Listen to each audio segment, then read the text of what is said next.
짜잔.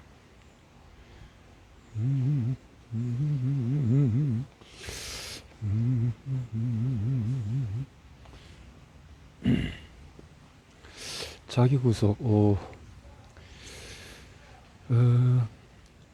중독 관리를 위한 세 가지 접근법. 2007년 가을에 제이콥은 앞서 1년간 강박적인 성적 행동을 끊었지만 결국 재발하고 만다. 가족을 만나기 위한 동유럽 여행이 원인이었다.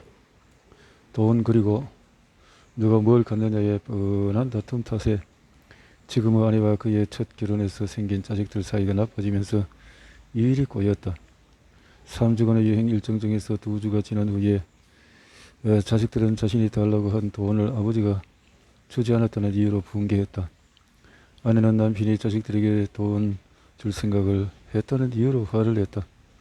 제이콥은 누구 하나라도 실망하게 할까 두려웠고 그래서 모두를 실망하게 할까 조마조마했다. 그는 내게 이메일로 힘들다는 메시지를 보냈고 그때까지만 해도 견딜만 했지만 점점 상태가 나빠지고 있다고 했다. 나는 그에게 전화를 몇 가지 고충을 하고는 집에 들어오자마자 나를 찾아오라고 말했다. 날 다시 안달나게 하기 시작한 것은 호텔방의 TV입니다. 그가 내게 말했다. 처음에는 US 오픈을 보려고 했죠. 내 가족을, 내 아내를 그리고 모두가 어떻게 내게 화가 났는지를 생각하면서 스포츠 채널을 찾고 있었어요. 그런 TV에 벌거벗은 여자가 나오더군요. TV를 볼 때까지는 아주 괜찮고 충동도 들지 않았습니다. 가장 큰 실수는 TV를 켰을 때 내 예전 습관으로 들어가려는 생각을 하기 시작했고 그 생각을 멈출 수 없었다는 겁니다. 그리고 나서 어떤 일이 생겼나요? 화요일에 집에 가서는 출근을 안 했어요. 집에 있으면서 유튜브를 보는데 보디 페인팅이 눈에 들어오더군요. 사람들이 서로의 벌거벗은 몸에 그림을 그리는 겁니다. 일종의 예술이죠. 하지만 수요일에는 더는 견디지 못해서요. 기계를 다시 만들려고 나가서 부품을 샀죠. 그 전기 자극 기계요? 네. 그러다가 눈도 제대로 못 맞추면서 슬프게 말했다. 문제는 시작을 하면서 아주 오랫동안 황홀감을 느낄 수 있다는 겁니다. 무아지경에 있는 것 같죠? 일종의 안도감이 듭니다. 다른 생각은 안 듭니다. 나는 멈추지 않고 20시간 동안에 그걸 했어요. 수요일 내내 밤새도록이요.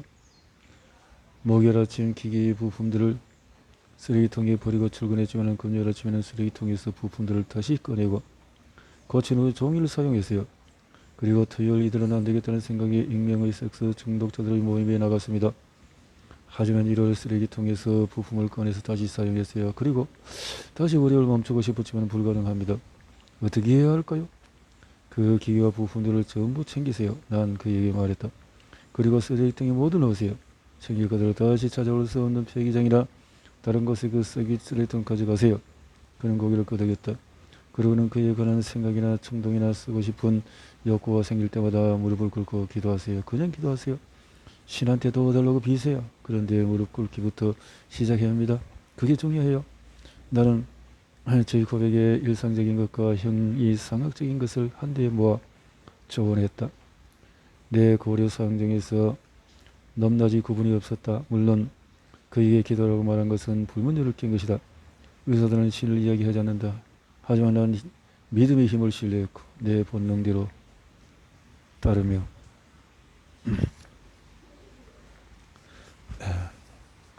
기도는 가톨릭 집안에서 자란 제이콥에게 영향을 미칠 터였다.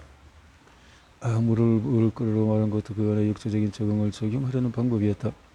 그에게 의존을 강요했던 하고 있었던 정신적인 감각을 깨뜨리는 조치였다. 아니면은 그가 자신의 복종을 연출해야 한다는 어떤 큰 필요를 내가 느꼈는지도 모른다. 기도를 다 하면 내가 말했다. 일어나서 에세이 동료에게 전화하세요. 그는 다시 고개를 끄덕였다. 그리고 자신을 용서하세요. 제이콥. 당신은 나쁜 사람이 아니에요. 다들 그런 것처럼 문제가 있을 뿐이에요. 자기 구속은 제이콥이 자신의 기계를 버리는 행위를 표현하는 용어다. 우리가 강박적인 과용을 완화하기 위해서 의도적으로 자신과 중독 대상 사이에 장벽을 만드는 방법이 바로 자기 구속이다. 여기서는 개인적인 동인이 일부 역할을 하지만 의지는 크게 중요하지 않다. 오히려 자기 구속은 의지의 한계를 명확히 인정하는 전략이다. 효과적인 자기 구속을 실천하기 위한 열쇠는 먼저 우리가 강력한 강법의 마법 아래서 경험하는 자발성의 계례를 있는 그대로 받아들이고 자발적으로 선택할 수 있는 능력을 여전히 갖고 있을 때 자신을 구속하는 것이다.衝動을 느낄 때까지 기다린다면 쾌락에 굴복할 수밖에 없다. 욕구의 고통이 극심해지면 결정권은 내 손을 떠나게 된다. 그 전에 결단해야 한다. 자기 구속은 현재에 불가피한 일이 되어버렸다. 우리는 고도의 도파민 상품에 한없이 접근할 수 있다. 담배세, 음주연령, 제한, 코카인, 소지 금지법 같은 외부 규칙과 제재로는 도파민의 유혹을 막을 수 없다. 내 환자들은 자신만의 자기 구속 전략을 내게 오랜 기간에 걸쳐 이야기했다. 어릴 때부터인가 난 그 내용을 적기 시작했다. 그렇게 환자들에게 배운 전략을 다듬어서 다른 환자들에게 제안하고 있다. 제이콥에게도 기계를 다시 찾아오지 못하도록 먼 곳의 쓰이통에 버리라고 조언했다. 나는 환자들에게 이렇게 묻는다. 중독 대상에 쉽게 접근하지 못하게 하기 위해서 어떤 장애물을 놓을 수 있나요? 나도 살면서 강박적인 과용 문제를 해결하기 위해서 자기 구속에 기대해왔다. 자기 구속은 크게 세 가지로 나뉜다. 물리적인 전략, 공간, 순차적인 전략, 시간, 의미. 그러나 자기 구속은 완벽한 안정장치가 아니다. 심각한 중독을 앓는 사람들에게는 특히 그렇다. 자기 구속 역시 자기에게만 불신 엉터리 과학의 희생양이 될 수가 있음을 기억하자. 그럼에도 자기 구속은 바람직하면서도 중요한 출발점이 될 수가 있다. 물리적인 자기 구속. 쓰레기통에 버리고 그 쓰레기통마저 버리라. 구속이라 묶는다는 뜻이. 구속 다르죠. 호메로스 오디세우스가 트로이 전쟁을 끝내고 집으로 가는 여정에도 여러 위험이 도사리고 있었다. 그 중에 첫 번째가 반은 여인, 반은 세인 세이렌들이었다. 세이렌의 마법 노래는 뱃사람을 깨어서 인근 섬의 암벽에 부딪히게 했다. 뱃사람이 무서이 세이렌을 지나쳐 가리면 노래를 안 듣는 수밖에 없었다. 오디세우스는 선원들에게 그들의 두기를 밀러버려 맞고 자신은 범성이 돛대에 묵되 자기가 묵 풀어달라거나 도망치면은 더 꽉 묵도록 했다. 이 유명한 그리스 신화에서 나타나듯이 자기 구속의 한 가지 형태는 말 그대로 물리적인 장애 만들기, 그리고 자신과 자신의 중독 대상 사이의 거리두기. 실제로 내 환자들이 내게 말한 방법 중에는 이런 것들이 있다. 저는 TV 코드를 뽑아서 벽장에 넣었어요. 게임기를 차고에 넣어버렸어요. 신용카드는 잘라버렸죠. 오로지 현금만 씁니다. 호텔에 미리 전화를 해서 미리 발을 없애달라고 하죠. 제 아이패드를 은행 안전금고에 넣어놨어요. 오스카라는 내 환자는 퉁퉁한 몸매의 70대 후반 남성이었는데 학자의 기린에다가 목소리는 으름차고 혼잣말까지 잘했다. 혼잣말이 너무 심한 바람에 집단 치료를 망쳐서 프로그램에서 빠져야 할 정도였다. 그에게는 서재에서 일하고 차고에서 땜장이 노릇을 하며 정원에서 어정거리는 동안에 술을 과음하는 버릇이 있었다. 오스카는 시행착오를 통해서 자신의 집에 있는 모든 술을 버려야 문제의 행동을 막을 수 있음을 깨달았다. 집에 술이 조금이라도 들어오면 안에만 열쇠를 가진 문서 보관함에 넣어 잠그도록 했다. 이 방법을 통해서 오스카는 수년간 술을 성공적으로 끊을 수 있었다. 하지만 앞서 경고했듯이 자기 구속이 완전한 성공을 보장하지 않는다. 때로는 장애물 그 자체가 도전을 위한 초대장이 되기도 한다. 자신의 중독 대상을 얻어낼 방법을 퍼즐처럼 푸는 게 매력의 일부가 되는 셈이다. 오스카의 아내가 비싼 와인 한 병을 문서 보관함에 넣어서 잠근 후에 며칠 집을 비운 어느 날이었다. 아내가 없는 날 오스카는 그 와인병을 떠올렸다. 그 생각은 물리적인 실체처럼 그의 의식을 덮쳤다. 처음에는 고통스럽지만 않고 짜증만 날 뿐이었다. 그렇게 보관함을 잡아당겼다. 놀랍게도 문은 1cm 정도 열렸고 병이 문서들 사이에 꼿꼿이 서 있는 모습이었다. 병을 빼내긴 어려웠지만 그렇게 막이는 손에 덜렁말락했다.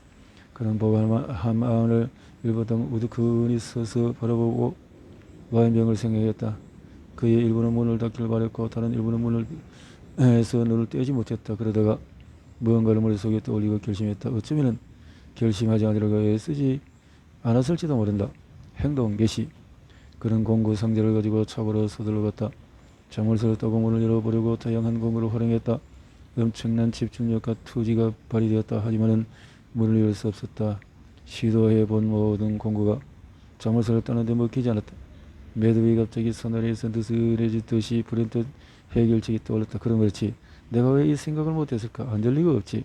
그런 자리에서 앉았다. 이제 서둘러 필요가 없었다. 긴 자루가 달린 플라이어 하나만 빼고 나머지 공구들은 조용히 상자에 집어넣었다.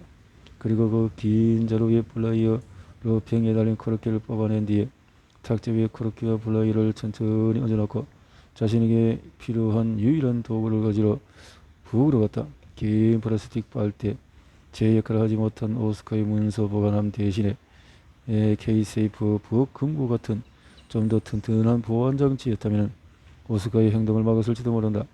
빵 보관함 정도의 크기에 아주 단단한 투명 플라스틱으로 만들어진 K-세이프는 쿠키부터 아이폰, 오피오이드, 약에 이르기까지 모든 걸 담을 수가 있었다. 다이얼을 돌리면 타이머가 작동하면서 잠기는 방식이다. 타이머가 작동하기 시작하면 시간이 다 될까지 잠근 상태를 풀 수가 없다. 의사들은 중독 상태를 문서 보관함에 잠가두는 대신에 세포 수준에서 잠금 장치를 다는 방법을 쓰기도 한다. 날트렉선은 알코올과 오피오이드 중독을 치료하는 데 쓰이는 약인데 도박부터 과식 쇼핑에 이르기까지 여러 중독 치료에 쓰이고 있다. 날트렉선은 오피오이드 수용체를 차단하여 다른 보호산 행동의 강화 효과를 감소시킨다. 알코올 욕구를 날트렉선으로 거의 혹은 완전히 막았다고 증언하는 환자들이 있었다.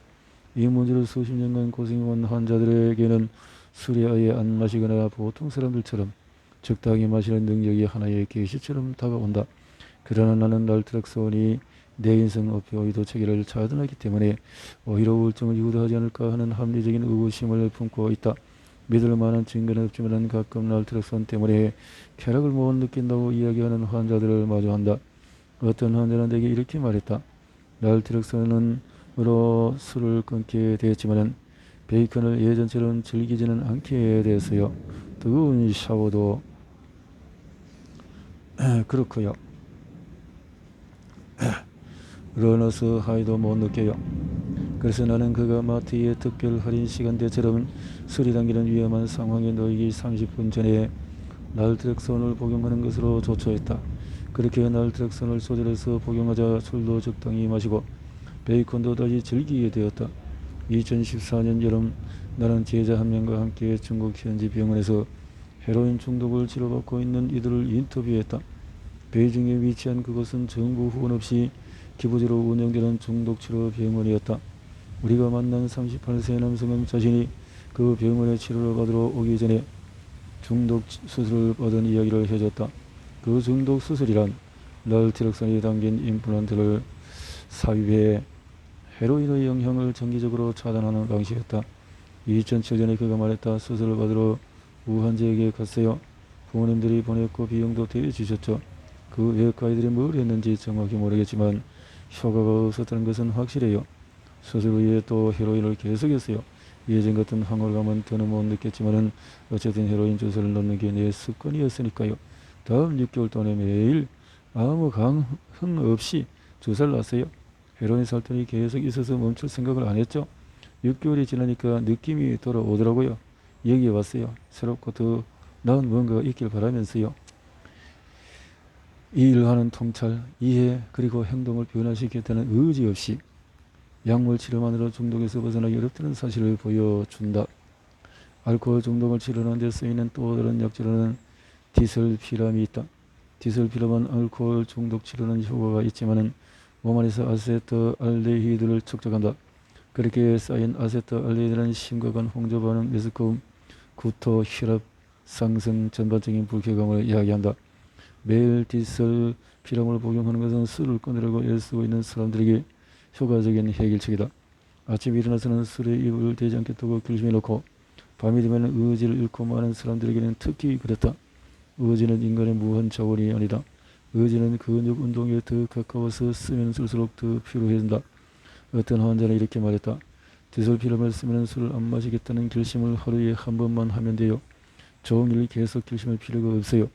어떤 사람들에게는 약물 없이도 알코올에 디솔피럼 같은 반응을 보이게 하는 돌연변이 유전자가 있는데 이 유전자는 동아시아인에게 주로 발견된다.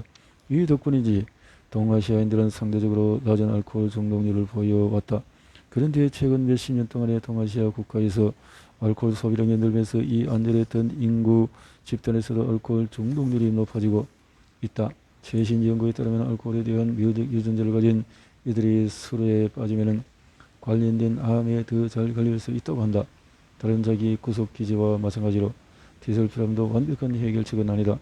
아놀드는 뇌 환자는 수십 년간 술에 빠져 살았는데 심각한 뇌졸중을 앓고 전두엽 기능의 일부를 상실하고 나서도 술에서 헤어나오지 못했다. 그는 담당한 심장 전문의는 술을 끊어야 한다고, 안 그러면 죽는다고 말했다. 매우 위험한 상황이었다. 나는 그에게 디솔피럼을 처방해주고 약효가 있을 때 술을 마시면 끙끙 앓을 거라고 경고했다. 그의 아내는 남편이 디솔피럼을 반드시 복용하도록 매일 아침 직접 그에게 약을 먹이고 약을 삼키는지 확인했다. 아내가 집을 비운 어느 날 아놀드는 주류점에 가서 위스키 한 병을 사와서는 마셨다. 집에 들어온 아내는 술에 취한 남편을 발견했다. 왜 디솔피럼이 남편을 아프게 하지 않았을까? 그녀는 심히 당황할 수밖에 없었다. 아놀드는 아프지는 않고 취해만 있었다. 하루가 지나면서야 아놀드는 고백했다. 앞선 3일 동안에 약을 삼키지 않았다고. 이가 없는 자리에 약을 끼워 넣었다고 말이다.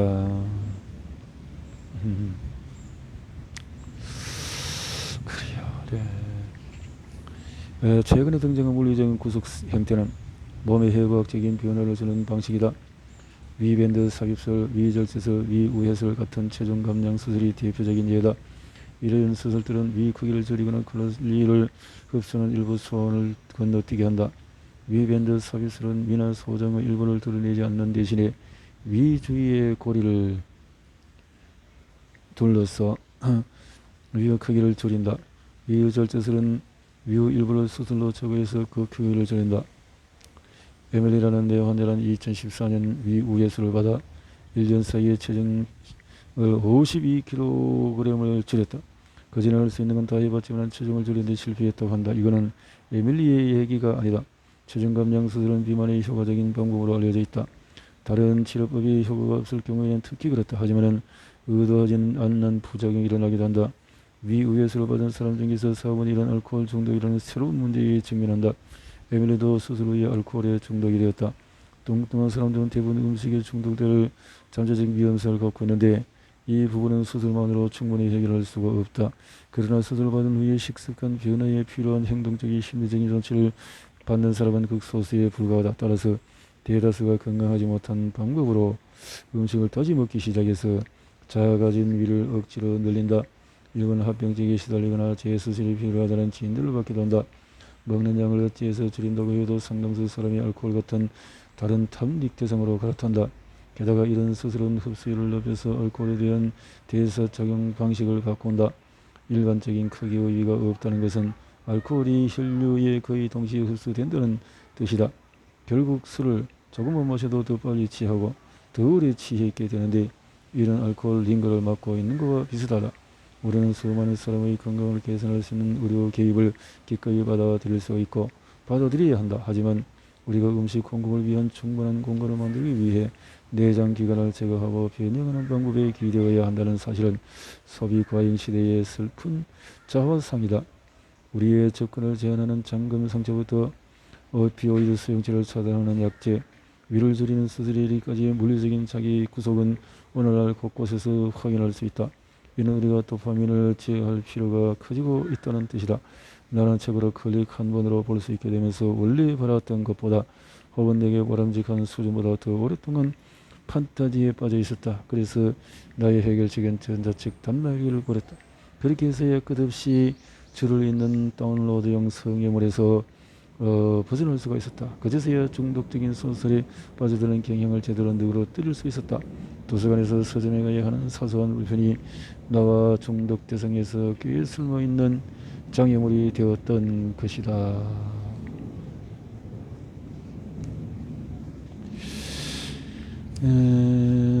이렇게 참 구속을 해서 자기 몸을 다스려 보려고 하는 시도와 노력들이 대단하군요.